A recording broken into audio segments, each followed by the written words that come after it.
Hi guys, welcome back to the channel. We're gonna do a reaction video today. Hopefully, um,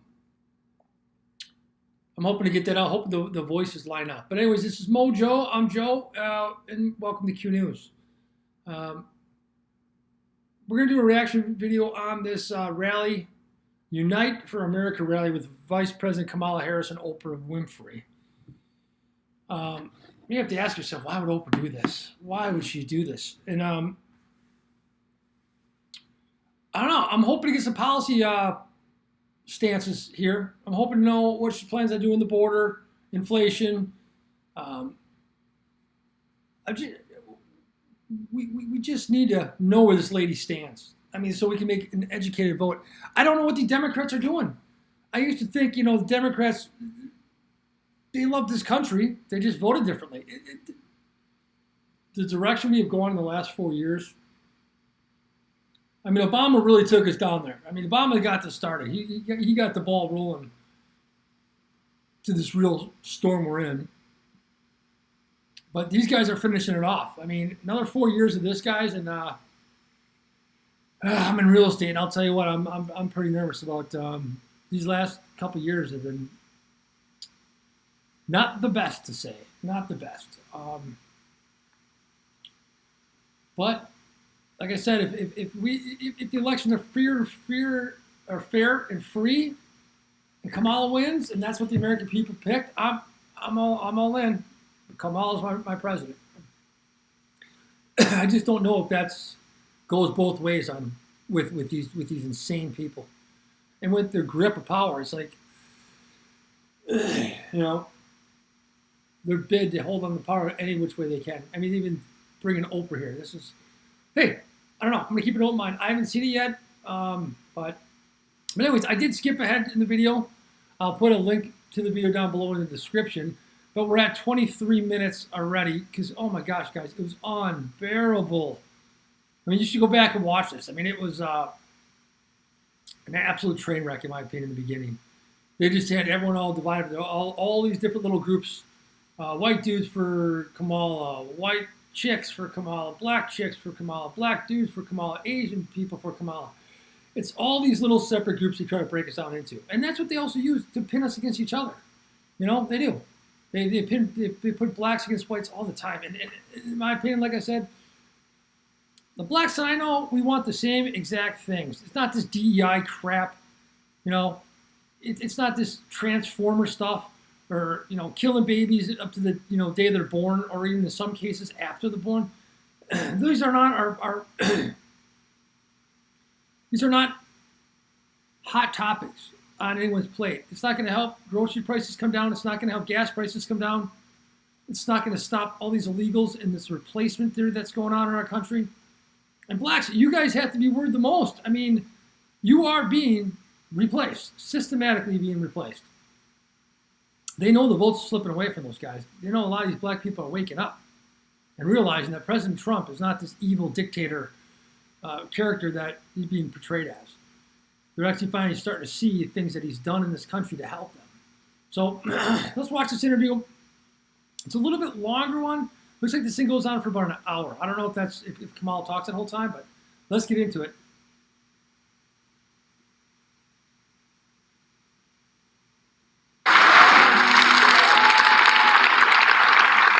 Let me tell you, it is about character, and it's about decency and respect and all the things that we were raised to believe about what it means to be an American citizen and pursue the American dream. And if that is important to you, I hope whether you are a Democrat or a Republican or somewhere in the middle, you will choose to vote your values, because values are on the line in this election.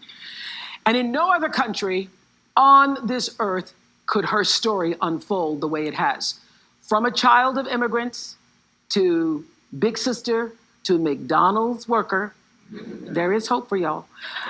District attorney, a wife, and mamala to senator to vice president. Please welcome Kamala Harris. Oh my God, it's so insufferable. Even right there, guys, isn't that ridiculous? Of course, She just lied right off the bat. She never worked at McDonald's. It's been debunked. See what I'm saying? These people have to lie about working at McDonald's. They have to lie to relate to the American people. That's just a straight up lie. McDonald's has already come out and said Kamala Harris has never worked ever for McDonald's in any one of the locations, and they keep immaculate records.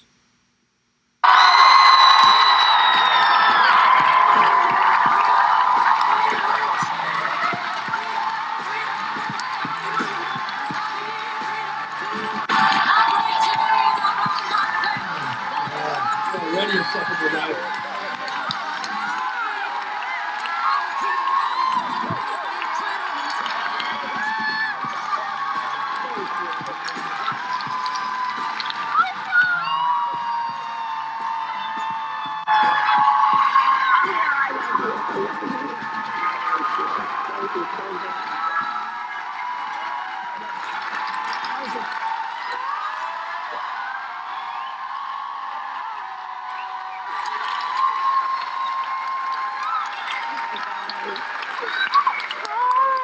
So welcome Oprah. to hello, Madam Vice President. Hello, welcome to Michigan. It's so good to be back. And Governor, thank you for everything you are and everything you do for this state. Thank you. Well, Thank you. can you see this? We have 1,000 my screens goodness. here Oh, my representing people from all over the country. Hi, everyone. Can you Oh, my feel? goodness. Can you Yes. feel? Can you feel it? Can you feel I the can. joy rising in here? I can, and I have to tell you, there's so much that I love about our campaign because it really is about the people. And I look around at these screens, Oprah, I look at who's in the room, and this is America. This is America. You know, I was saying with a group of friends earlier, I think in this moment where we've dealt with so much that I think is quite exhausting around powerful forces that would try and divide us and Yes. try us to have us as Americans pointing fingers at each other. Yes. That this movement that is about reminding each other that we have so much more in common than what separates us is so critically important. Not anymore, we don't.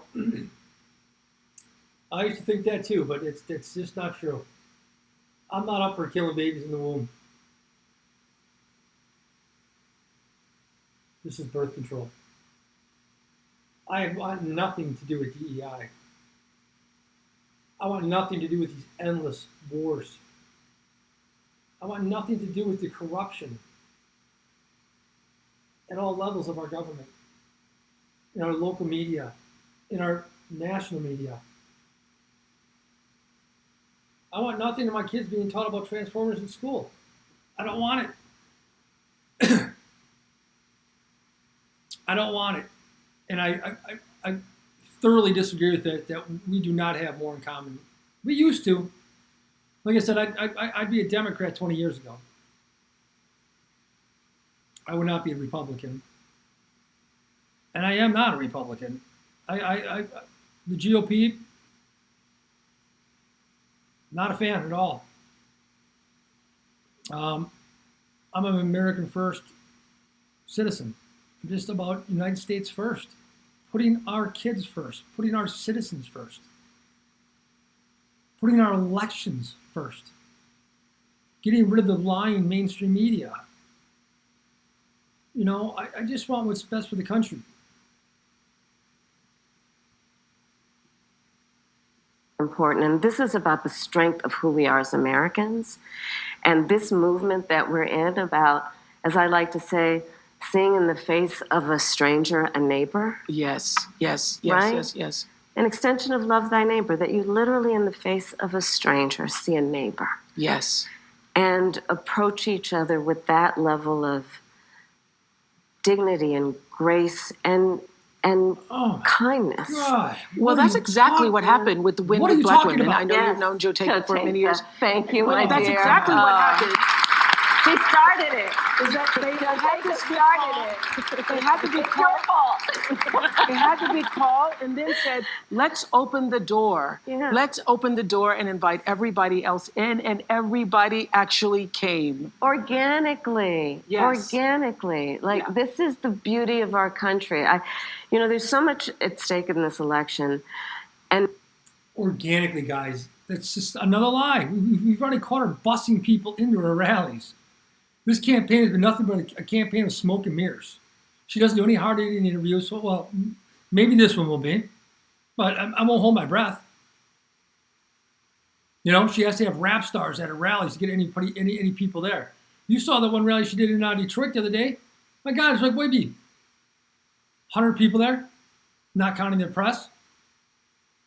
I mean, this campaign is not spontaneous or grassroots. It's just not. It's a joke. She was installed. She hasn't received one vote. And these polls, in my opinion, are a bunch of BS. ultimately, the question before us is, what kind of country do we want to live in?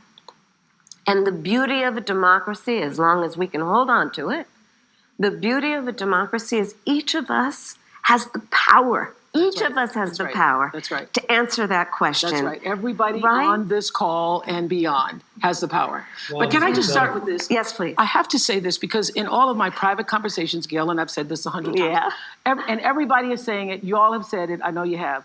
It seems to us that something happened to you Oh, the God. moment Oh, Joe come Biden, on. President Biden, stepped aside and withdrew his candidacy, that a veil or something dropped, Wow. and you just stepped into your power.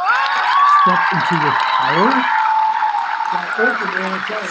I mean, literally, looking at you at a speech like the week before, which was a great speech, very nice, and then the next week I saw you walking in the thing, and I said, what happened to you? You know, we each have those moments in our lives where it's my gosh. time to step up. Time to step up. Time to step up, you know? Well, the moment you heard, I mean, I really have been saying to people, You were it felt like installed. a veil dropped and you sort of stepped through that veil. Did that actually, did you feel like that? I felt a sense of responsibility, to be honest with you. And with that comes a sense of purpose. But I mean, we're all here and you all are taking time out of your busy lives, everyone here, everyone on the screen, because there really is so much at stake. You know, I have spent the majority. Yes, there's a lot at stake. 4 more years of this in our country is probably irrecoverable. We're going to be another 15 million illegal immigrants in this country for 30 million in an eight-year time frame. We're in big trouble. We are in big trouble if we don't clean this out now. Majority of my career being concerned about the well-being of other people. Yeah. As I've said, in my career as a prosecutor, I never looked at a Like all those black people she put in jail for smoking marijuana, for nonviolent offenses, all the evidence she hid to convict people even though she knew they were innocent. Go back and look at some of that stuff, people. I mean, if you're honestly, seriously considering to vote for this person, please dig into that record. Why do you think in the ABC debate it was off limits to talk about that record? Oh, yeah. The affidavit clearly says that she had questions that were off limits, such as Tony West, her brother-in-law that's involved in her campaign, who has embezzled billions of dollars of taxpayers' money. Yeah. Can't talk about him. This person is such a fake. And this is a hard video to watch. So far, 2 questions, all word salads. Nothing that's going to help you or me.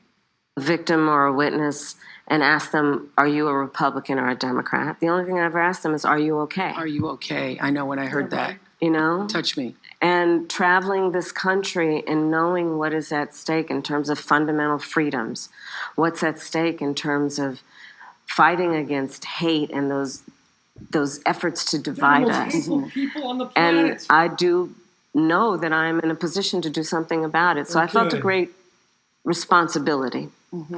And the incredible power of the people, right? Who, I'm not the only leader in this. We're all leaders in this. This is so much bigger than me. So much bigger than her. It's about who we are as Americans. And it's about making clear what we stand for. And what we stand for is, it is about the ideals upon which we were founded, including the importance of freedom and the importance of independence and the importance of dignity and purpose. But it is also about what we stand for in terms of our values. I think of it this way. I think a lot boils down to values. I just said values are on the line here. It does. I mean, think about it, Oprah. The idea that some would suggest, and that my opponent and it suggests, which is that the measure of the strength of a leader is based on who you beat down. Come on. The real measure of the strength of a leader is based on who you lift up. Oh, God. And it's important for us. Listen, it's big sounds, people. Articulate that. You know, ever since the debate, Negotiating with Putin. we feel for our fellow citizens in Springfield. Do you not think about the fellow citizens in Springfield, Ohio, the Haitian families, the non-Haitian families, everybody? Here we go again, guys. I'm going to hit this one. Okay? I want to explain this Haitian thing. They are eating cats and dogs. Okay? Are they eating people's pets on purpose? Probably not. You know, my guess is they found the cat or dog in the yard and ate it. But realize this. They're not ashamed of doing that. That's their culture. Back in Haiti, the largest religion in Haiti is witchcraft and voodoo. Okay? That's what they do. They eat the dogs and the cats. They use their bones and their blood for rituals. It's kind of the same way we do prayers. And I'll tell you what, I know a couple Haitians that I do business with in the real estate deal. These are legal Haitians. But I've talked to them about this because I asked them. I said, what's up with that dog and cat eating thing? And they said, Joe, it's just what we do. I mean, you know, they don't practice it anymore. You know, they are no longer practicing witchcraft and voodoo, so they have no use for it anymore. But the majority of the country does. And when you bring 20,000 of them over here, that's what they're going to do. They're going to bring their culture with. It's why we have a process to become a citizen, okay? Or to immigrate here. You have to immigrate on merit, which these Haitians did. They didn't come over here with their hands out and asking for subsidies from the government. They came over and worked their butts off. And they're great American citizens. Could be proud to be friends with them and to do business with them. But they have bought into America. They wanted more than anything to become an American citizen. They're very, very proud. Very, very proud people. But he told me the Haitians are okay with this. They don't look at it as a bad thing. And I don't think they're going stealing people's pets purposely. They're not vindictive people. It's just right now they have no money. They have no food. And by killing a cat and dog, it's pretty easy. I mean, it's something that can be done pretty easy and at a low cost. Are they taking ducks and geese out of the parks? Probably. They got dropped off without a plan. 58,000 people living in Springfield, Ohio, and now they got 20,000 new residents overnight. Schools are overcrowded. Not all these all these services. I mean, you got to be joking me. So, I don't know. It's just Oprah lying again. That's number 2 I counted already. That's a second lie. And she knows it's going on. She knows what Haiti's all about. I'm mistaken. She's been over there fundraising and who knows what else Oprah's doing over there. They must have something on this lady. I mean, why would she do this interview? Why has she alienated 50% of her audience? It just doesn't make any sense. And don't forget, the last show she ever did was with Donald Trump. And at that show, she said if he ever ran for office, she wanted to be his running mate. What happened to that? What, did Trump also announce he's president? Now he's racist, homophobic, xenophobic? It's just a joke. President Trump is so far from that. So far from that. And this lady just spewing these word salads, guys. This is unbelievable. Actually, it's not unbelievable. It's just it's totally believable. having to deal with this lie Wow. that has endangered Look the at lives that. of Haitian people and anybody who looks Haitian. Everybody in America feels for that. And everybody in America, left, right, middle, has concerns about immigration. Yeah. And I'm told that Justin, where are you in the audience? Justin, Hello. in our audience. Hello, Madam Vice President. You live in Michigan. Yes, ma'am. Don't love saying hello, Madam Vice President. I do. What's your question? It's an immigration question. Question for you is, when you become president, what would be your specific With your help. steps? Yeah, of course. What would be specific steps to strengthening the border? So it's a wonderful and important question. All right, guys. Here's the first answer. Let's see. Or the first real question. Let's see the answer. My background was as a prosecutor, and I was also the elected attorney general for 2 terms of a border state. So this is not a theoretical issue for me. This is something I've actually worked on. Okay. I have prosecuted transnational criminal organizations Okay. for the trafficking of guns, drugs, and human beings. Yeah, sure you did. I take very seriously the importance Was it to of donate to having her a campaign? secure border and ensuring the safety of the American people. Sadly, where we are now can be traced most recently back to the fact that when the United States Congress, members of the Congress, including some of the most conservative Republicans, came up with a border security bill. And here's what that border security bill would have done. It would have put 1,500 more border agents at the border. Let me tell you, those border agents are working around the clock. It would have just been about giving them some support and relief, which is probably why the border agents actually endorsed the bill. It would have allowed us to stem the flow of fentanyl. And I'm looking at people from all over the country here, so I don't need to tell the folks who are watching this what fentanyl has done to families, to kids in our country, and the need to take seriously stemming the flow coming into our country and addressing that extraordinary and tragic issue in terms of its effect. The bill would have allowed us to have more resources to prosecute transnational criminal organizations. And it would have been part of the solution. And Donald Trump called up those folks and said, don't put that bill on the floor. Look at that evil face, guys. And that's such a lie. That border bill was all about processing more illegals. That's all it was. And that's why it didn't pass. And she's such a liar, too. There's no lie. President Trump had that border shut down. We had the lowest illegal crossings in the history of who knows how long it went back for. They came in the day one and they undid all those border policies. Why? Because they need voters. And you say they're not voting? Go look at a video I just did here earlier today. There's tens of thousands of registrations coming from the processing centers using those as addresses for the illegal migrants. These NGOs are registering these illegals when they come over the border. And they're putting down an address of the actual processing center. This lady is a liar, guys. It just looks in the screen and just lies to us. So far, we haven't got one policy. She's going to prosecute transnational criminal organization. What? We asked you how you're going to shut the border down. For a vote. He blocked the bill, and you know why? Why? Because he'd prefer to run on a problem instead of fixing a problem. Yeah, sure. Yeah. Platitudes. And he has Talking points. put his personal political security before border security. Because understand, even in the intervening months, what that bill would have done to give support to folks who care about this issue. And this again gets to the point about what does leadership really look like? And is it about you or is it about the people? Right. Is it about running on problems or fixing problems? My work and my career has always been about saying, let's fix problems.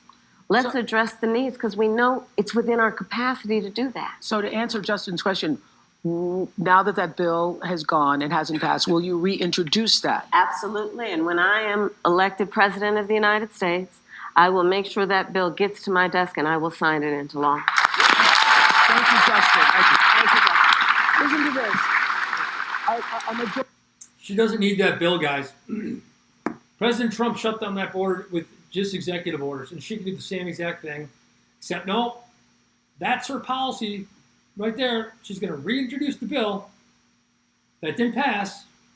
The majority of young Americans, 18 to 34, say that the cost of living is their top issue ahead of the election. Well, let's take a look. Groceries are extremely expensive right now. I don't understand how people are affording life right now. For so many Americans, the high cost of living is their top concern this election. Rach, we have $435 to last us till the end of the month. Okay? What? In Philadelphia, Rachel and Garrett say they have to watch every penny. When I think of middle class, I think about people who are able to just get up and go and do things within their means and like not extravagant things, but be able to get up and go to dinner whenever they want, or maybe take that trip, that long weekend trip. We don't have that luxury. By a long shot, her tax plan is phenomenal, no glaze. Kamala Harris just delivered her new economic plan, and boy, oh boy, is it good for small business owners. Holy shit, you guys. Kamala Harris is going to announce tomorrow a $25,000 tax credit for first-time home buyers. When I am elected president, I will make it a top priority to bring down costs and increase economic security for all Americans. Well, how is she going to do that? Tell us, Kamala. How? How are you going to do that? A $50,000 tax credit for small businesses? You got to make 50 grand first.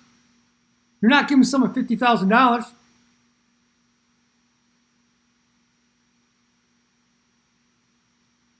$25,000 to buy a house. I'm in the real estate gig. I know what's going to happen. Houses will go up $25,000, making it harder for people to get homes. Plus, 25 grand is nothing. You got to have 20% down to buy a house. You got to pay that PMI insurance. They know this. Both those policy positions are terrible. And if they are so great, why don't they implement them now? What is she waiting for? Do it now. Because she knows it's just more money pumped into, more money being printed by our government, spent frivolously. And you know, there'll be corruption. They're going to grow government now. They'll have to open a new office and have people running this. So they'll probably have to hire another 1,000 employees. And just everything about this woman's plans is just awful. Just cut taxes. Why you have to give cut taxes? Cut our taxes. We're paying out of the ears for our taxes. It's unbelievable. It's criminal. Just think back in the day, the Boston Tea Party, that was over a 2% tax. We're taxed at 28%. And that's on the low end. Then we got state tax, property tax, sales tax. We gotta shrink this government, get rid of the IRS, have a national sales tax on everything, and let's run off our tariffs. You can run the government by those items alone. We don't need to pay these absolutely insane taxes. And it's just nuts, too, because the money is spent so awful. As a matter of fact, I did a $42 billion plan that Kamala Harris led up for internet access for rural communities. Yeah. They're going to use Elon Musk. That was the original plan. It was going to cost about $1,300 per location. Well, ever since Kamala took it over, they fired Elon, of course, because Elon's not going to funnel that money back into the campaigns. No. And guess how much it's costing now per location with all her DEI crap and her using government agencies, internet services and things of that nature. It's now went from $1,300 location, guys, to $100,000 a location. You telling me there's not money laundering going on in that? You telling me they're spending that money wisely? These people don't care. It's not their money. It's not like you or I, and we have to watch every dollar we spend. Anyways, here we go. Well, Rachel and Garrett are joining us on Zoom from Pennsylvania, and I understand your sister and brother-in-law moved in, and you're hoping to save money to have a second child. That's right. Hi, Oprah. Hi, Madam Vice President. It's nice to be with you all. Yes. Hi. And so, what did you want to say to the vice president? So, Madam Vice President, we are, like many, many young Americans, just experiencing a very high cost of living. We ended up giving up our apartment, moving in with our parents who were. Oh, and they're still going to vote for Harris. Yeah, way to go, you smart guys, you. Way to go. Look at these two geniuses on the screen. Three geniuses. Look at them. They can't afford anything. But we had to move in with our parents over the last 3 years on your administration. But you know what? Rah, rah, rah. Blue no matter who. We're so gosh darn brainwashed. We're just going to keep going down the same road. Why don't you ask her why hasn't she done anything yet now? Huh? Sellouts. Were so gracious to take us in for over a year so that we could save money and ultimately buy a home, because that's what we thought the American dream was, to get married and buy a home and have a baby. And now here we are, and our mortgage is incredibly higher than what we thought it would be. And my sister and our brother-in-law are living with us right now so that they can hopefully one day do the same. And while it's beneficial for us because they help us pay off some of our mortgage, it's also beneficial for them because they can save on cheaper rent. But we really would love to know what your plan is to help lower the cost of living. Tell us. Yeah. First of all, thank you both for being here. And yours is a story I hear around the country as I travel. Yeah, because the economy's in shambles right now. In terms of both rightly having the right to have aspirations and dreams and ambitions for your family, and working hard and finding that the American dream is, for this generation and so many recently, far more elusive than it's been. Yeah, thanks. And we need to deal with that. And there are a number of ways. One is bringing down the cost of everyday necessities, including groceries. So that's why I'm taking on, for example, price gouging. Price gouging, guys. Price gouging on grocery stores. Their profits maybe 1-2%, if that. You can bring down the price of goods tomorrow. Drill. Bring our energy costs down. Every item is shipped on a truck, a tractor trailer, or delivered by some kind of vehicle. Our gas prices are double what they were when President Trump left office. That's why goods have gone up so much. People have the increased fuel costs. All this green energy BS that they're pushing on us. It's not efficient. It's super expensive. And they closed down our coal power plants. The less energy on the market, guys, what does that mean? The more expensive it's going to be. The less oil we have, the more expensive it's going to be. When President Trump left office, we were energy independent. We were exporting oil. Exporting. It's our oil. It's our oil. It's United States of America's oil. Yeah, we got to pay a company to get it out of the ground, so that's what we have to pay for it. But we should not be paying these humongous markups on our gas. We have a ton of it. We got more than Saudi Arabia does. But no, we can't access it. The whole green agenda is just one big scam. One big scam. You know, China hasn't jumped on board, so who cares? If China's not going green, by us shooting ourselves from the foot, it does us no good. No good. Except to hurt our citizens, make things more expensive, make life more unmanageable. And that's what we're doing. Our taxes are out of control. Our food's out of control. Our gas is out of control. We're getting our kids are getting indoctrinated in our schools. They're gaslighting us with our votes. I mean, everything is just like, oh my God, you know, it's like, the itch of both sides. And then they start pitting us against each other, fighting with each other for abortion and DEI and transformers and illegal immigration. I mean, it never ends. It never ends. And you're always constantly behind the eight ball. Always. Doesn't seem like I can catch up anymore. I hate to say it, but my life it's become very hard. Real estate is not doing good. Interest rates are out of control on credit cards, on home payments. Our national debt right now, guys, is at what? I don't even know what it's even at anymore. But our payment's like almost $1 trillion a year. More than we spend on our military. We're paying interest to the Federal Reserve. Why are we even paying a Federal Reserve? It's our country. We can print our own money. What do we need somebody? Why do we need to print our money, give it to somebody to give back to us, so we can pay them interest on this loan? There again, guys, money laundering. It's happening all over the place. I just wish people would wake up and see it. I mean, it's in front of your faces. And I don't blame you guys, because I kid you not. Like I said, I was a George Bush guy, big time. I supported that guy through Iraq and all that. And now I look back, I was lied to. I was gaslit. I was pitted against the Democrats. Just like the Al Gore George Bush election. It probably wasn't even a thing. It's just a way to get us fighting, not trust one another. To look at the other side and say, yeah, they're less than human. Like they do to Trump and Trump supporters right now. We are less than human in their eyes. If anything were to happen to us, you think they would even care? Bad eyelash at it? No, they don't care. They want President Trump dead. And I never would wish that on any one of their politicians. Never. However, I do want to investigate it. And if wrongdoing is found, I want them prosecuted to the full extent of the law. That's for sure. And that's not just their politicians. That's all politicians. I mean, I think if you're in Congress right now, I think every single one of them, we need to open up a committee and look at these people's past. And we need to pass a law that every year these people need to be audited. Not only them, but their families.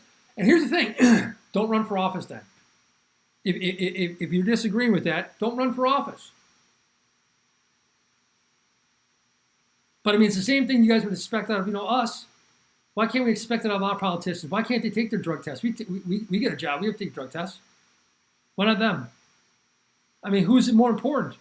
Joe Schmo down over here at the local convenience store, or someone running our country, making decisions for our country that they're not doing drugs and they're not working illegally? And where all this money for the Ukrainians going? You got Zelensky over there buying mansions and buying yachts. What the hell? We're funding their gosh darn government. We can't even fund ours.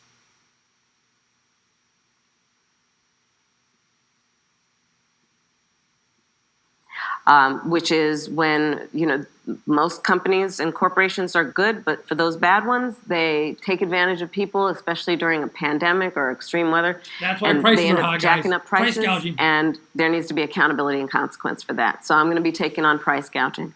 But it's also about dealing with what we need to do around home ownership, right? So as someone mentioned during this film, look, I grew up a child of a mother who worked very hard. Again. She raised me and my sister. And she saved up, and by the time I was a teenager, she was able to buy look a at that home. smiling cackle up there.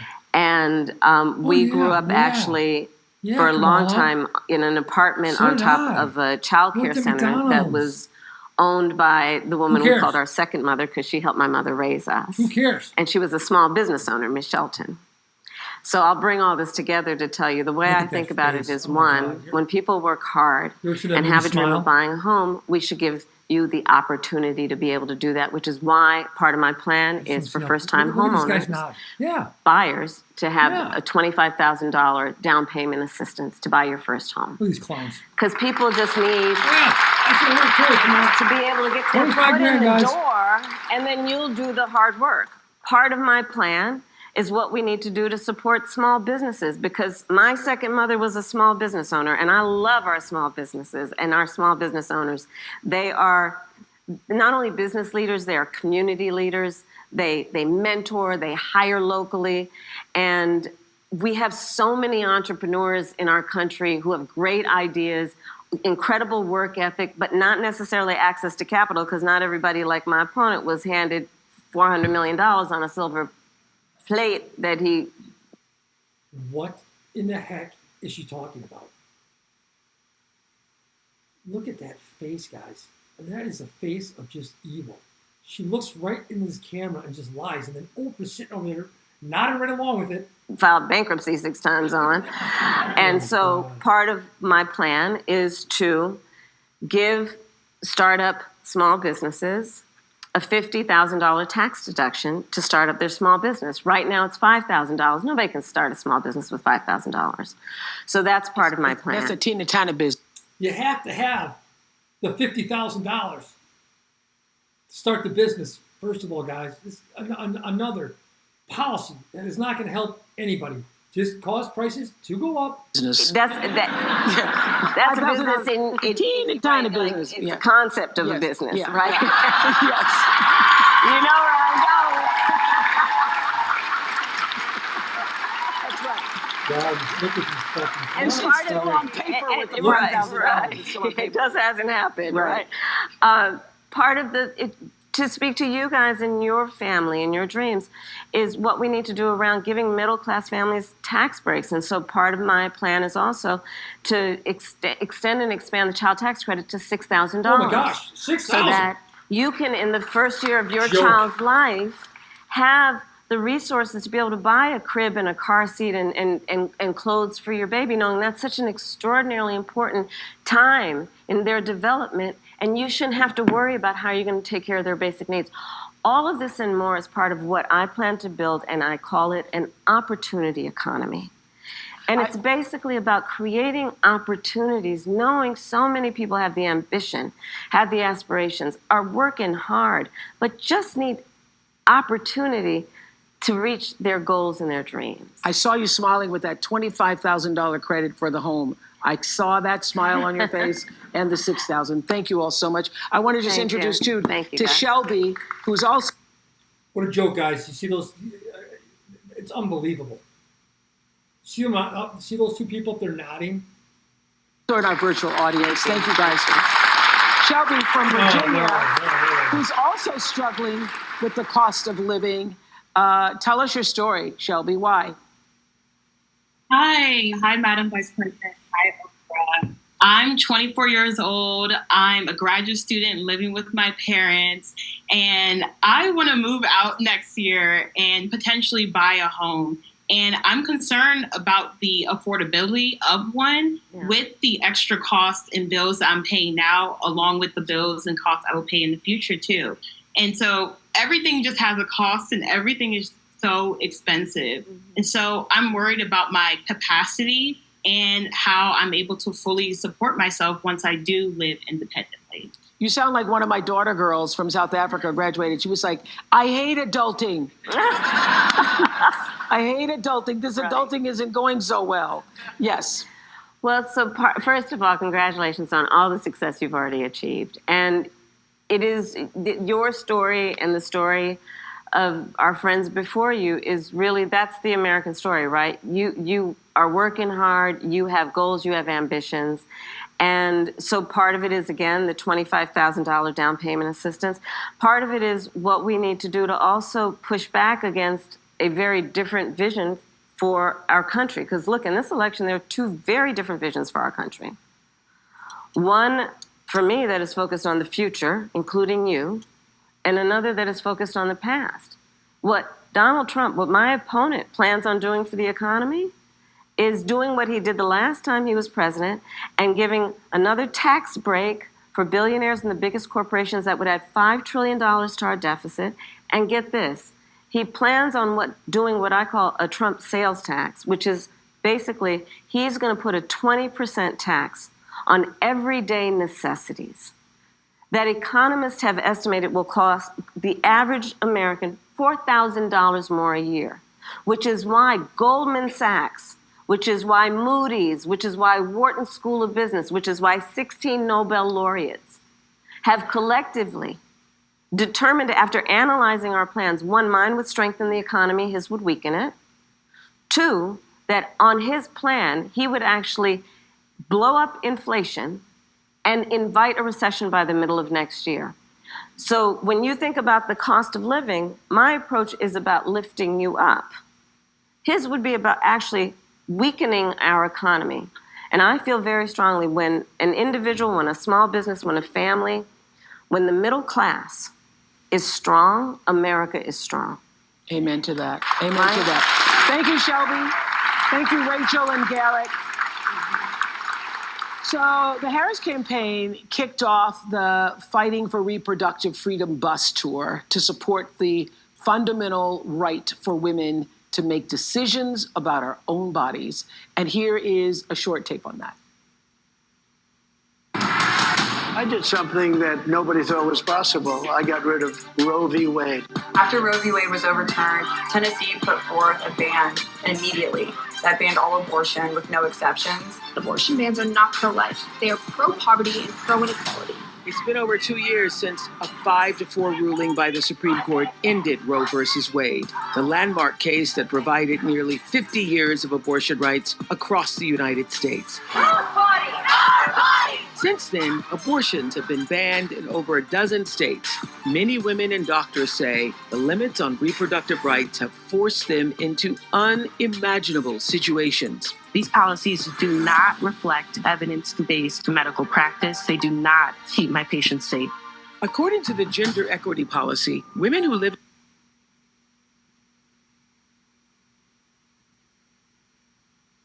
Gotta take a break, guys, real quick. All right, guys, back. Sorry about that. Let's get back to the video. In states where abortion is banned are up to 3 times more likely to die during pregnancy, during childbirth, or soon after. They just make these reports up, guys. Pregnancy-related deaths up 3 times more likely in states with abortion bans. The abortion bans, guys, are not on incest, rape, or health of the mom. They know this, but see what I'm saying? They gaslight us here. They're gaslighting their supporters. Now what happens with this, guys, is they believe these things. And they look at Donald Trump and say, you know, they look at him and they see him as the threat to democracy. For real, when we know he's not. He's already been president. He's a threat to their democracy. He's a threat to a lot of these people's freedoms because, yeah, I do think President Trump is going to dig into this stuff. I think we're going to find a lot of crimes. I think we're going to find a lot of these politicians that you and I, you know, have looked up to all these years, and they're not going to be so clean on the up and up. After giving birth. I nearly died, all because of Donald Trump's Supreme Court justices overturning Roe v. Wade. So for the millions of you who watched the Democratic National Convention, you will remember Hadley Duvall telling her incredibly powerful story. And in case you didn't see it, here's just a brief look. Growing up, I was an all-American girl. Varsity soccer captain, cheerleading captain, homecoming queen, and survivor.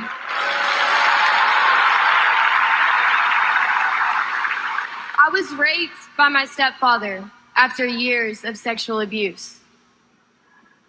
At age 12, I took my first pregnancy test, and it was positive. Hadley is here. Stand up, Hadley.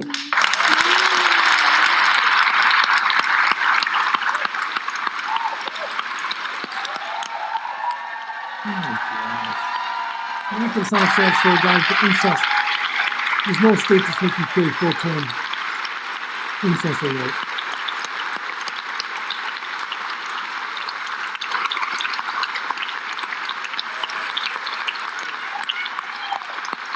I can tell you, we are all standing up because we are so impressed by your courage to stand up and share your story. Where did that come from, the strength to do this? Because I'm sure you thought long and hard before deciding to go public with your story.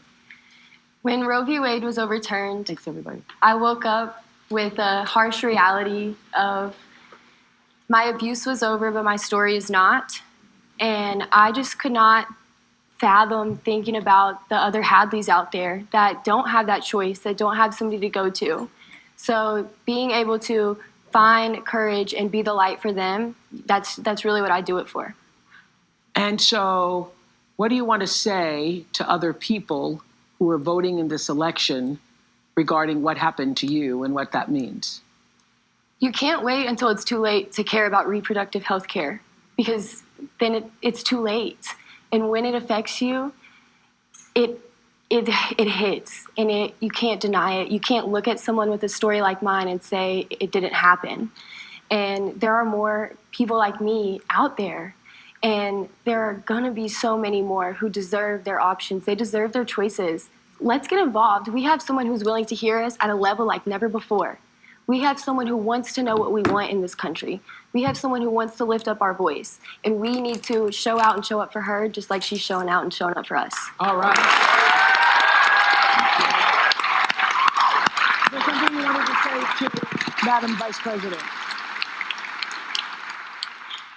Madam Vice President, I just want to say thank you. Thank you for seeing us, for hearing us when the Supreme Court won't.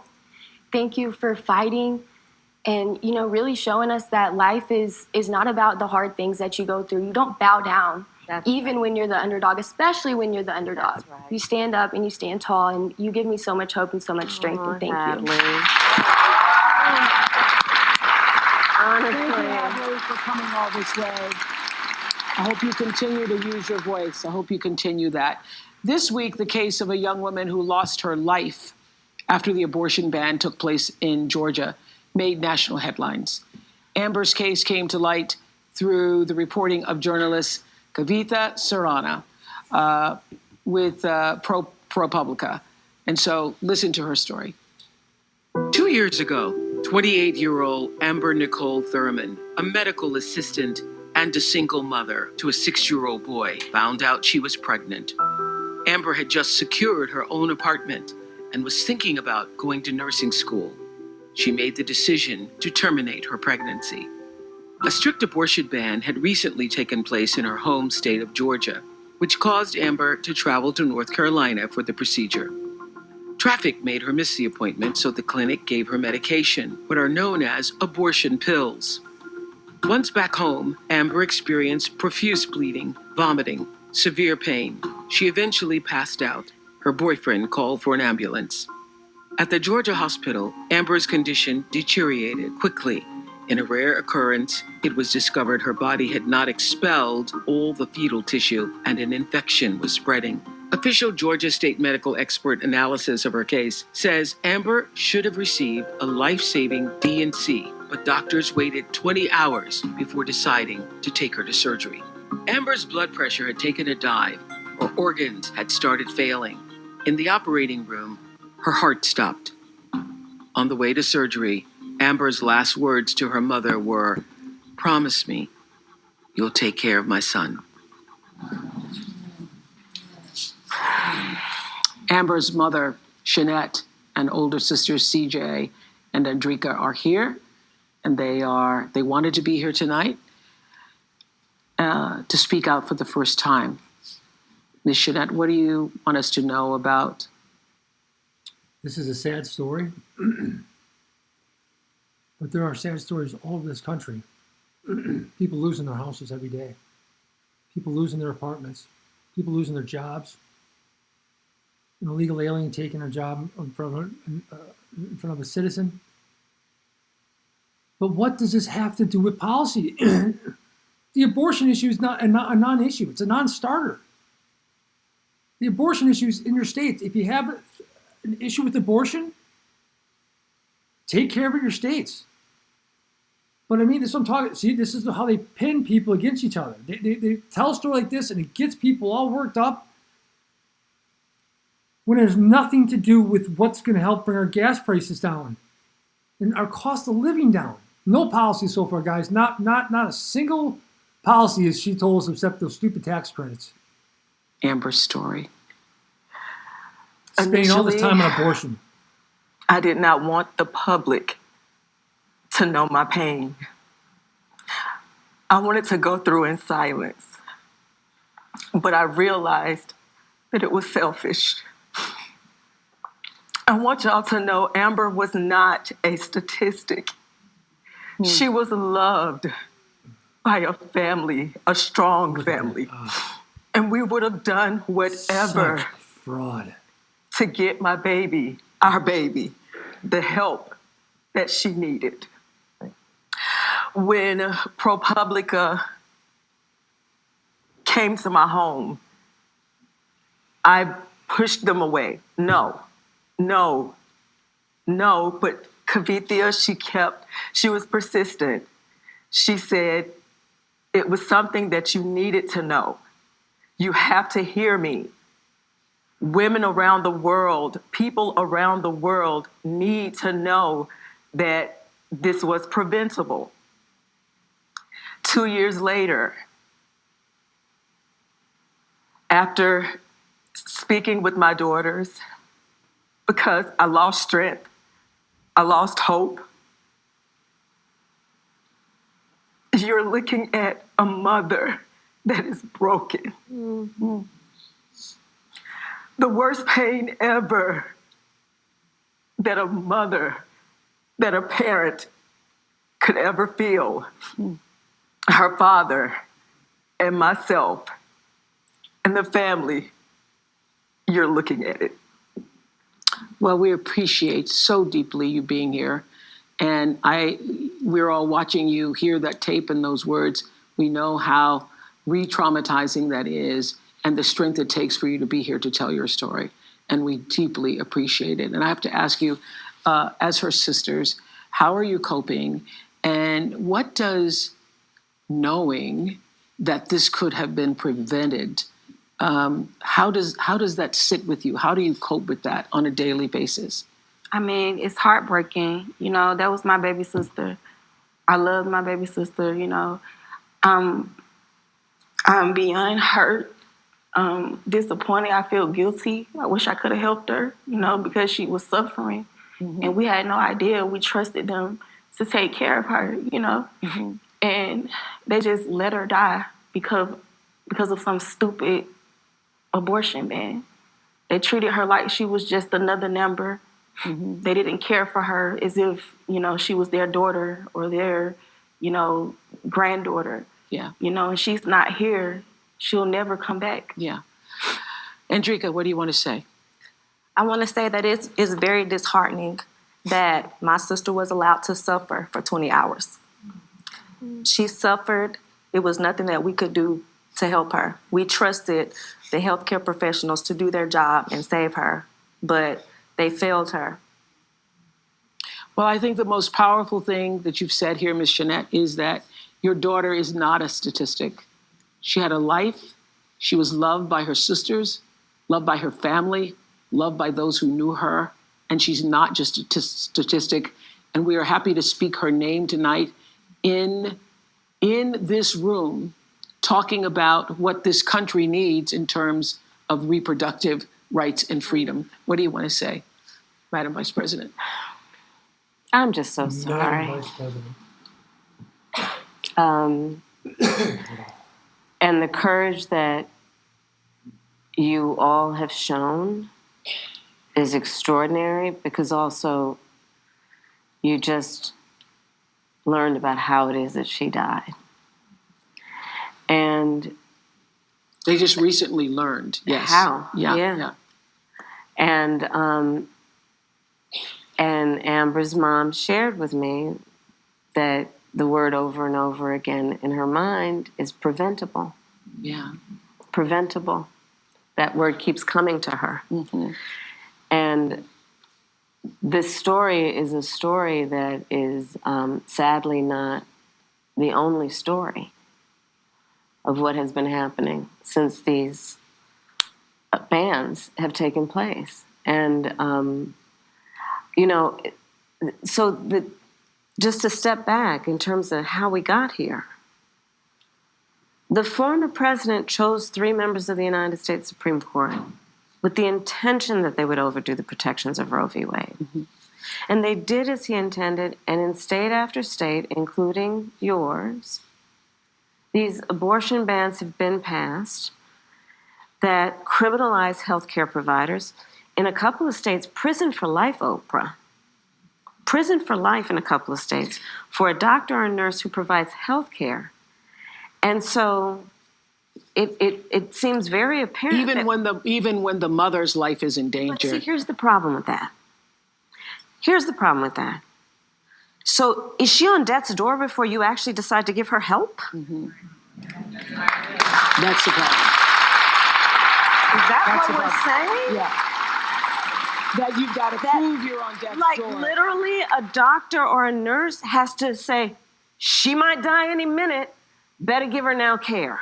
Mm-hmm. Because otherwise I might go to prison for life in some cases. These people, how brainwashed they Think are. about what we're doing in terms of saying that oh my gosh. certain people who are in these state houses, and then starting with the former president of the United States, think they're in a better position than a doctor or a nurse to determine when their patient needs medical care. This literally, and Amber's story highlights the fact that among everything that is wrong with these bans and what has happened in terms of the overturning of Roe v. Wade, it's a healthcare crisis. It's a healthcare crisis that affects the patient and the profession. And going back to Hadley's story, and Hadley, you've been so remarkable in telling your story and being so strong in the way you do it. And both of these stories really, I mean, the courage for it out of pain, for you to tell these stories to help other people is just extraordinary. And Hadley, you've been so remarkable. You know, Oprah, I don't know if you know this, but when I was in high school, I learned that my best friend was being molested by her stepfather. Yes, we heard that story on the DNC. Yeah. Yes. And you had the courage then to go to her and say, you've got to come to our house. And she came to stay with us. I called my mother, she came to stay with us.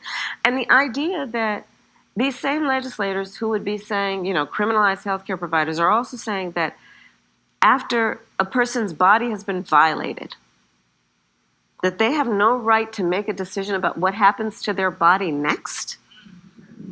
That's immoral. Yeah. I think it's not just immoral. Here's what I want to say.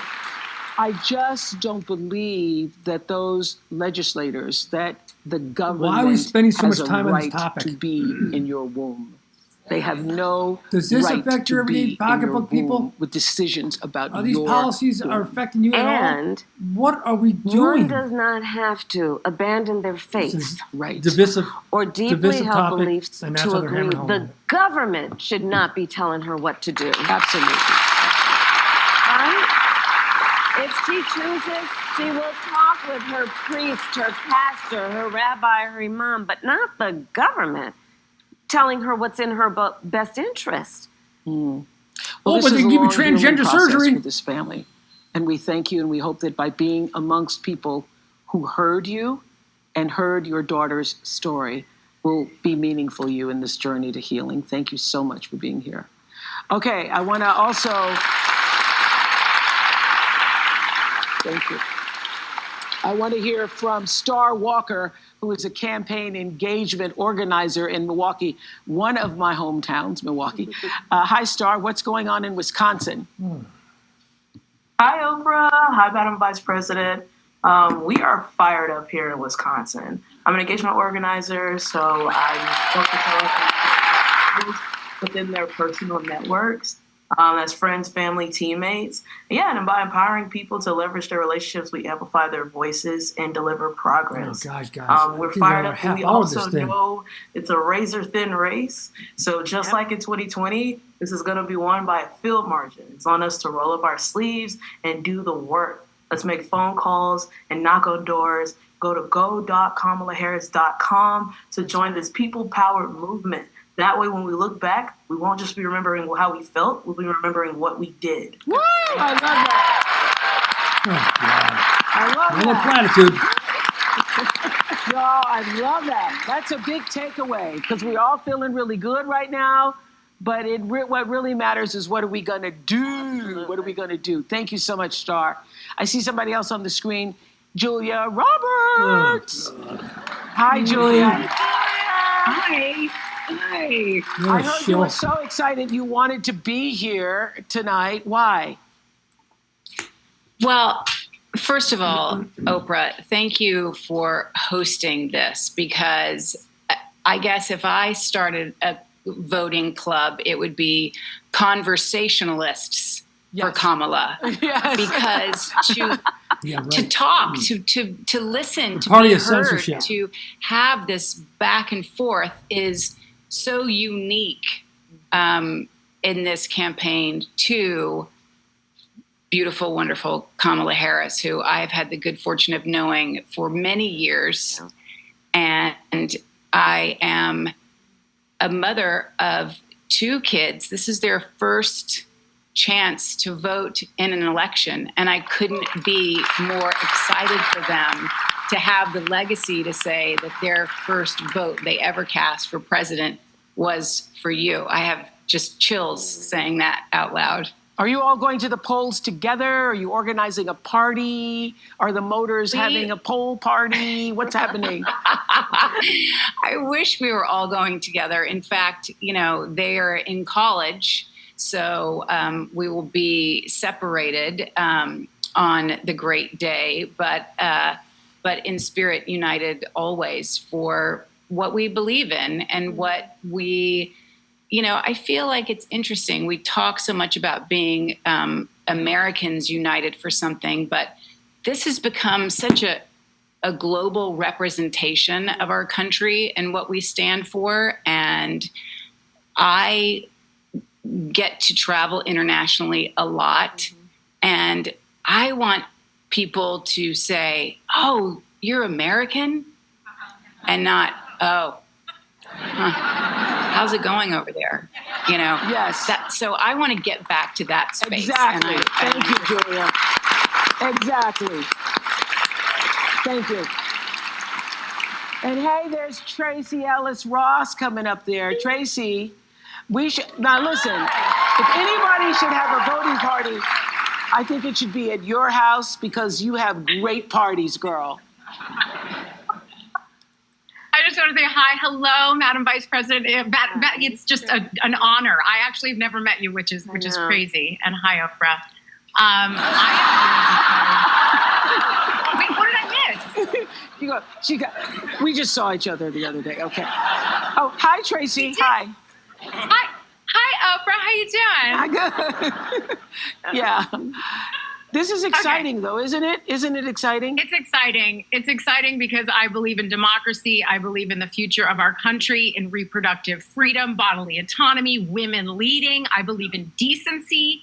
The idea of leading with joy and kindness has always been in my DNA, and I'm here both for the seriousness of this election, but the joy with which it is being handled. It is stunning.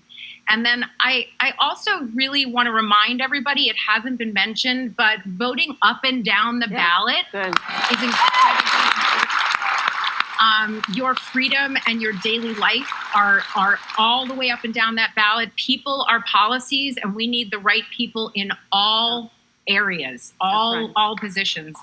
And then I would like to say to you two women, thank you for what you represent, because as a 52-year-old childless woman, I want to say to the people who think that a woman's worth is measured in her baby count. I mean, shout out to all the amazing mothers, but the childless women have been mothering the world and elevating culture as aunts, godmothers, teachers, mentors, sisters, and friends, and the list goes on. And you do not need to push out a baby to help push humanity forward. Amen to that. Thank you so much, Tracy Ellis Ross. Why are you spending so much time on this topic? I stop talking about this interview, guys, has been just a complete waste of time so far, in my opinion. Thank you so much. So another important issue this election is, of course, our safety. And just 2 weeks ago, our country experienced yet another horrific school shooting. Watch this. It's 10:30 a.m. at Robb Elementary in Uvalde. The school is recognizing my 10-year-old daughter, Lexi, for receiving all A's. 30 minutes later, a gunman murders her, 18 classmates, and 2 teachers. In the last 25 years, there have been 417 school shootings in the United States, and more than 383,000 students have experienced gun violence while at school. More children and adolescents are killed by guns each year than anything else nationwide. Just 2 weeks ago, Appalachia High School in Winder, Georgia, became the latest area to face every parent's worst nightmare. Tonight, breaking news as we come on the air, the deadly high school shooting. 2 students and 2 teachers killed. Police and parents racing to the scene outside Atlanta. Oh my goodness. There is a shooting at my granddaughter's school. We had to drag our teacher's body into the classroom. We heard him take his last breath. We live in a country where 383,000 children have been exposed to gun violence. Now just sit with that number for a second. It's a number until it's your child. Mm-hmm. This is not normal, y'all. Yep. This is not normal, and this is not right. Other people in other countries do not have this issue. We, Americans, we have to do better. We have to do better. We cannot continue to just settle for our thoughts and prayers. Lives are being destroyed.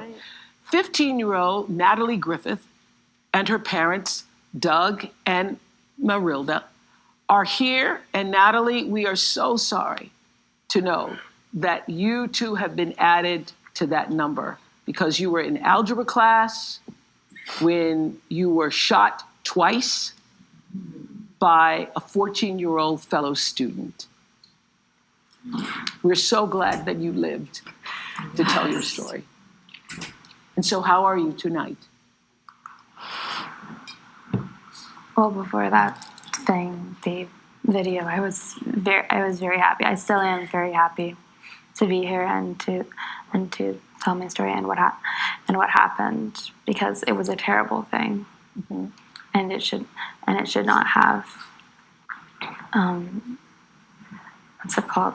Where were you shot? Where were you I was physically shot? Right here on my shoulder and then around here, right wrist. I was saying that 383,000 students in our country, the United States of America, have been exposed to violence. That same scene that you experienced in your school. Had you all been having, drills or preparation for what should happen? Should there be a shooting? I've had intruder drills and fire drills and stuff. In my old schools, we've had a fire drill at Appalachia, but it was the first 2 months of the school year. We hadn't had an intruder drill yet, so we weren't even completely sure where to go in the classroom. We all just, I remember being like huddled. So I was watching your mother, even just when that tape was coming on. It's still very much PTSD, very much traumatic. You're still reliving it. And how has it been for you? How were you notified that there was a shooting at the school? I was notified by a friend. She called me. I was at work. And she called me and she said, "Do you know about the shooting?" With the school that she goes to, the Appalachia. I said, "No, I don't." And then she said there was a shooting at the Appalachia High School. My heart just dropped. My heart just got so heavy and I could not stop. I had to leave. I told my co-workers I gotta go, I have to leave. And the first thing I did is drop my knee on the floor and just start praying. I prayed for about 30 minutes for my work all the way to the school. I didn't get to the school on my car. I had to leave my car at a gas station about 2.5, 3 miles. And I walked on foot and I ran because my heart was so heavy. I couldn't get to touch with my daughter. And I hear you have a message for people in power regarding guns now. I do. I want to finish that story because no parent should go through this. I want to just finish what, the experience. You do not know what feels until it's you. Yes. All those numbers that you show on the TV, a lot of people there here are mothers. What are we doing about this? What are we doing? Let's make sure that everybody listens. Let's make sure that everybody hears it. The whole world needs to hear that we women that have our children, we have a job. That job is to protect our children. That job is to protect our nation. That job is to protect our country. We cannot leave. We cannot let that go on. We have to stop it. Where I was asking earlier, where are those people? All the shooting, where are they? They needed to make a noise. I'm ready to make a noise about this, and I'm ready to stop it because no one knows what feels when you can't find your child, when you call her and she's not answering. When I went through through it. It's just me that knows it. And I'm sure, I'm so sorry for those that lost, their children actually died. I can actually hug my child. My child is here, and I gave all this praise to the Lord. Our Father in heaven saved my child. But the other two mothers, they lost their kids, and the other teachers that died. Those people are suffering like I'm suffering. I'm very sorry for them. I'm very sorry that they lost their loved ones. And you have a message for the people in power. Yes, the people in power. Let's make it a change. Let's make it Who is in happen. power? Let's make let's just not She is hear in about power. this. Who wants to just hear about this? We gotta change it. We gotta make it happen. These people are delusional. And Doug, I hear you're not a registered Democrat, but you now say it doesn't matter what side of the aisle you're on when it comes to this issue. What change do you want to see now that it has affected your family? Common sense. I think a first step would just be metal detectors in schools. Make a budget, make a plan, and the people that say, "Well, we've never really done stuff like that before." I don't care. They didn't have metal detectors at airports at one time. They didn't have metal detectors at courthouses. I think that if a child knew that he would get caught, the likelihood of him trying would be, there may be another target, but it wouldn't be us having to worry about schools being hardened. Yeah. Yeah. I think that Doug has said it so eloquently, which is we just need to apply common sense. And look, I think for far too long on the issue of gun violence, some people have been pushing a really false choice to suggest you're either in favor of the Second Amendment or you want to take everyone's guns away. I'm in favor of the Second Amendment. You're and right. I'm in favor of assault weapons bans, You're universal background checks, red flag laws.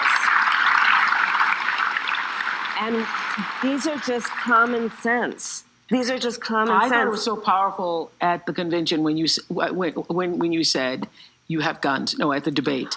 At the debate, I'm a when you gun owner. Tim I Walz is a did gun. not know that. If And I thought somebody that was breaks in powerful. my house, they're getting shot. Yes. I hear that. Probably should not have said that. But my staff will deal with that later. But you have been a gun owner for a while. Yes, I have. Yes. But here's my point, Oprah, is that I'm not trying to take everyone's guns away. Yeah, you are. I believe in the Second Amendment. But we have to agree that, look, I did last fall a college tour with college-age young people. So I also did trade schools. And packed audience every time in their auditorium. And I would ask, please raise your hand if at any point between kindergarten and 12th grade you had to endure an active shooter drill. Almost every hand went up. It was bone chilling. Yeah, this is the way our kids are living. Chilling. Yeah. And think about it. I grew up, we had fire drills only. Well, I grew up in California. We also had earthquake drills. But the fact that our children are sitting in a classroom where they should be fulfilling their God-given potential and exploring the wonders of the world, and some part of their brain realizes somebody could bust through that classroom door with a weapon, with an assault weapon. And let's all agree that the trauma, so many children, even those who have not directly experienced the tragedy. Just being in the environment. I cannot tell you the number of young people who, our kids had active shooter drills. Guys, again, what does this have to do with anything with policy? This is what they do. See now they're pitting people against each other again. This Second Amendment stuff. It just never ends with these people. They're concerned that there might be somebody who would kill them while they are at school. this is not the sign of a civil society, and it doesn't have to be this way. It does not have to be this way. But we need to have the courage to act. I mean, look, my opponent, when he was told and knew about a shooting of a young girl, you know what he said? Get over it. Yeah, right. Get over it. Yep. No, we're not getting over it. No, and to the point, everyone should have a sense of collective responsibility for the children of our community. Yes. And understand their right to live and be safe. I have personally prosecuted homicide cases. I know, I've seen autopsies. I've seen what these weapons do to the human body. And we've got to agree that, in particular when we're talking about something like an assault weapon, it's literally designed to be a tool of war. It has no place on the streets of a civil society. It's designed to kill a lot of human beings quickly.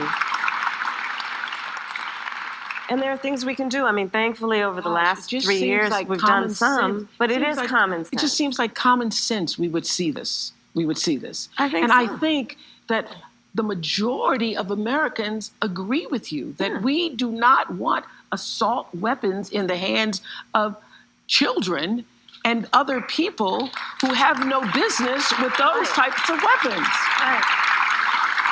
Right. We know this is true. So we thank you, Natalie, and your family for being here. And good luck in that marching band this year. I hear you're going to go out for the marching band still. Thank you for inviting us. Thank you. Unfortunately, it's a sad moment for us, but I wanted to make sure that, we came because we needed to be heard.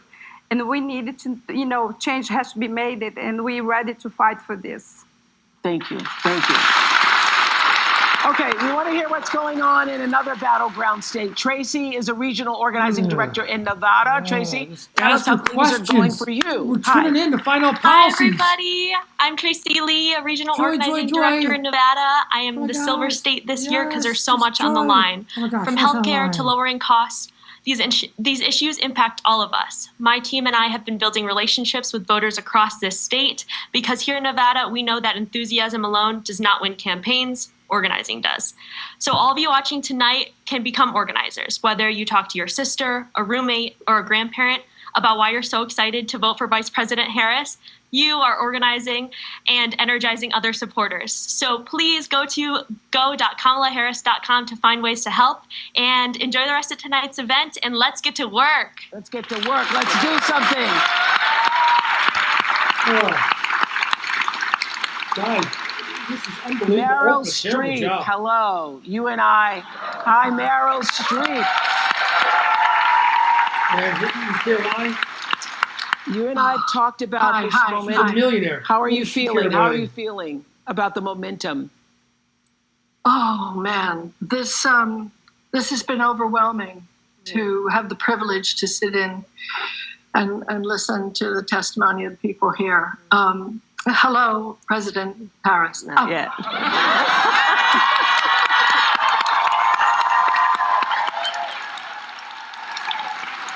47 days. 47 days, yes. From my mouth to God's ear. And hello, Oprah. I think the word of the day has been preventable. Preventable. All of this. The surround of hatred and venom and toxicity and encouraging some segment of Americans to hate other segment of Americans. Oh my gosh. It's just crazy. And nobody wants it. We're done. That's right. We're done with it.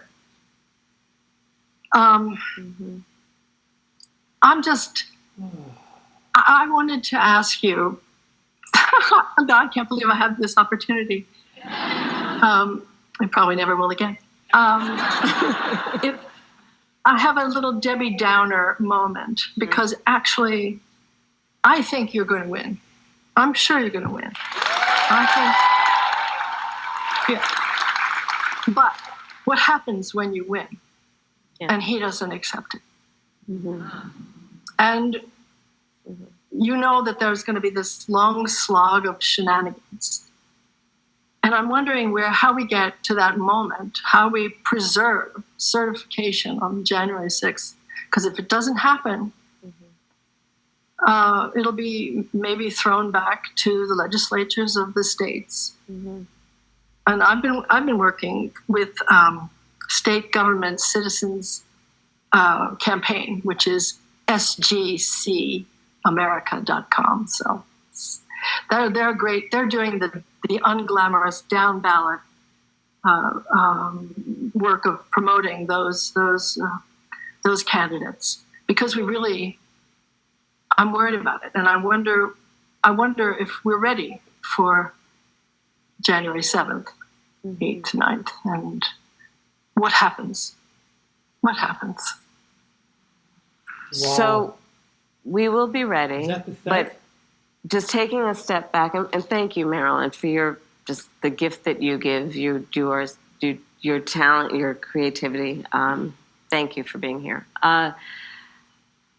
She has to be there. One of the things that I have realized in the course of our campaign is that more Americans than we may realize who voted for Trump before have decided January 6th was just a bridge too far. When we reflect and think about what January 6th was, where the President of the United States sitting in the Oval Office incited a mob, a violent mob, to attack the United States Capitol, such that 140 law enforcement officers were injured, some were killed. Lie. Nobody died on January 6th. To try and upend a free and fair election where the American people voted, that was a bridge too far for a lot of people. And we have sadly now seen how far he could go. And I think there is absolutely no tolerance whatsoever for the vast majority of Americans for that. And they've seen the lies. They understand, for example, almost every court case, I think every court case where he's challenged an election, he lost. I said on the debate stage, look, because he's having a very difficult time, obviously, processing the fact that 81 million people fired him. Right? Yeah, right. But, so there is that it really was a bridge too far for so many people that they're not willing to repeat. But the other piece of it is the lawyers are working. It's very important that we all speak to our friends and our neighbors about misinformation and help them now see how it occurs, where it is occurring. It is important that we stand up for the integrity of poll workers and people who are working on election day. And that we also, and this is critically important, that we ask people to be alert about mis and disinformation, and we ask them, do not be afraid to vote. Because I think there is also something quite insidious about these attacks on the electorate in these various forms that are intended to convince people that their vote won't matter.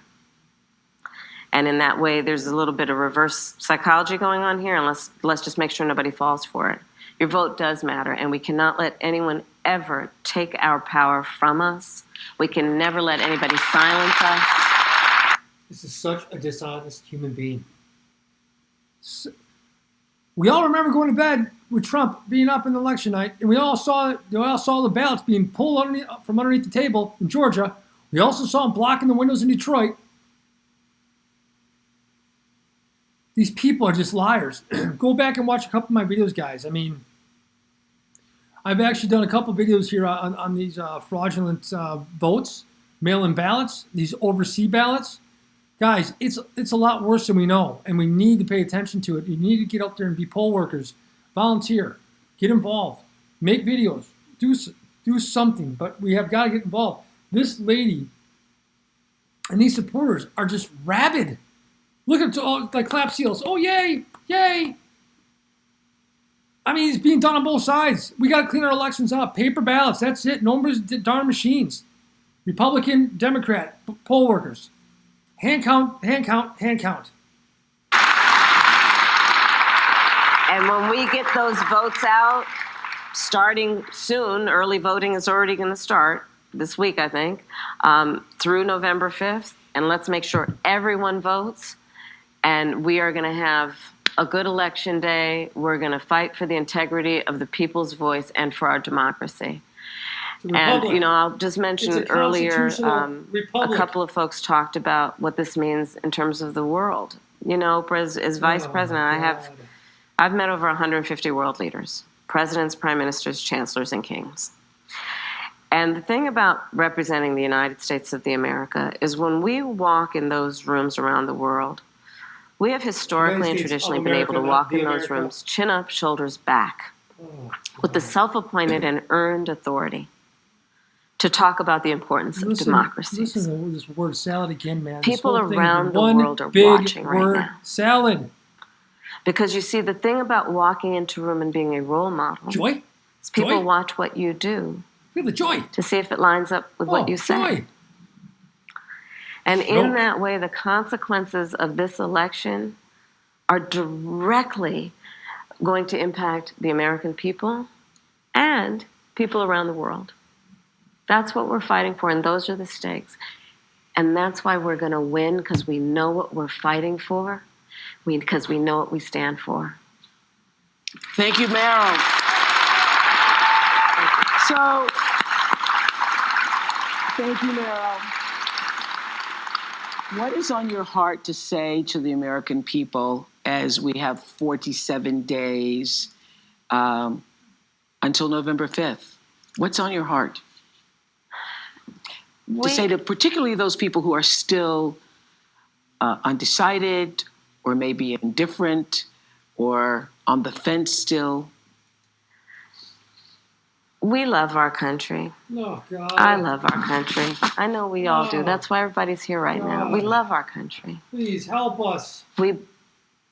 We take pride in the privilege of being American. And this is a moment where we can and must come together as Americans, understanding we have so much more in common than what separates us. No, we don't. Let's come together with the character that we are so proud of about who we are, which is we are an optimistic people. We are an optimistic people. Americans, by character, are people who have dreams and ambitions and aspirations. We believe in what is possible. We believe in what can be. And we believe in fighting for that. That's how we came into being. Because the people before us understood that one of the greatest expressions for the love of our country, one of the greatest expressions of patriotism, is to fight for the ideals of who we are, which includes freedom to make decisions about your own body, freedom to be safe from gun violence, freedom to have access to the ballot box, freedom to be who you are and just be, to love who you love openly and with pride, freedom to just be. And that's who we are. We believe in all that. And so this is a moment where we stand knowing what we are fighting for. We're not fighting against. Oh, wow. It's what we're fighting for. Thank you. Oh, my gosh, guys. Absolutely terrible interview. And I want to say, thank you, Madam Vice President. All right, guys, I'm going to save you the rest of this. That was absolutely terrible. They talked for abortion for like a half hour. We got one policy question asked. Oprah Winfrey just did a disservice to herself and to the American people. Not one hard question. Guys, I'm going to post this video, but please give me a like and subscribe, especially if you stayed to the end of the video. I'm hoping to get some traction on this thing. We're going to keep on pumping out videos. Probably put one more out today still with Think. So please subscribe, comment, give a thumbs up. It's not that hard, right? Thumbs up, boop, boop, boop. So far, I think I'm the only one that gave me thumbs up was me. Yeah, I probably should tell you guys that, but oh well. It's true. But we're just getting started. The channel's probably only a week old, if even that. So we're just getting started here, guys. Thanks for tuning with me, and hope to see you in the next video.